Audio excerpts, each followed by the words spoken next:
मैं एक नए मोहल्ले में किराए पर रहने आया था। मोहल्ला शांत था, लोग अच्छे थे, लेकिन मेरे घर के सामने रहने वाला पड़ोसी बहुत अजीब था। वह किसी से बात नहीं करता था, दिन में कभी बाहर नहीं निकलता और रात को उसके घर से अजीब आवाज़ें आती थीं। कभी कुछ गिरने की आवाज़, कभी धीमी फुसफुसाहट और कभी ऐसा लगता जैसे कोई दीवार खुरच रहा हो। मोहल्ले के लोग उससे दूर रहते थे। सब कहते थे काया उस आदमी से दूर रहन, लेकिन कोई वजह नहीं बताता था। शुरू में मैंने ध्यान नहीं दिया, लेकिन एक रात ठीक आधी रात को मेरे दरवाजे पर हल्की दस्तक हुई। मैंने दरवाज़ा खोला, बाहर कोई नहीं था।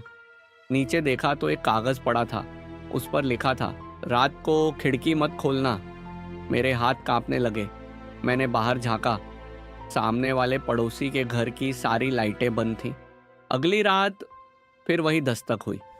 इस बार भी बाहर कोई नहीं था, लेकिन कागज़ पर लिखा था, अगर आवाज़ आए जवाब मत देना। अब मैं सच में डर गया था। मैंने तय किया कि आज रात जागूंगा। रात के करीब 1 बजे बाद सामने वाले घर से फिर आवाज़ आई, धीरे धीरे, जैसे कोई भारी चीज़ घसीट रहा हो। फिर अचानक मेरी खिड़की पर किसी ने उंगलियां मारी। टक टक टक। मेरी सांस रुक गई।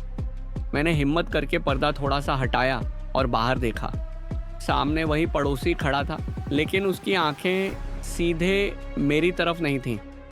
वह मेरे पीछे कमरे के अंदर देख रहा था। उसने धीरे से कहा, मुड़ना मत। मेरा शरीर जम गया। मैं समझ नहीं पा रहा था क्या करूं। फिर उसने ज़ोर से कहा, भागो। मैं तुरंत दरवाजे की तरफ दौड़ा और बाहर निकल गया। पड़ोसी ने मेरा हाथ पकड़ा और सड़क पर ले आया।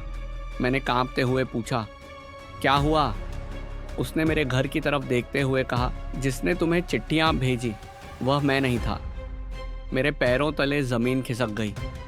हम दोनों ने पीछे मुड़कर देखा। मेरी खिड़की के अंदर कोई खड़ा था और वह धीरे धीरे मुस्कुरा रहा था।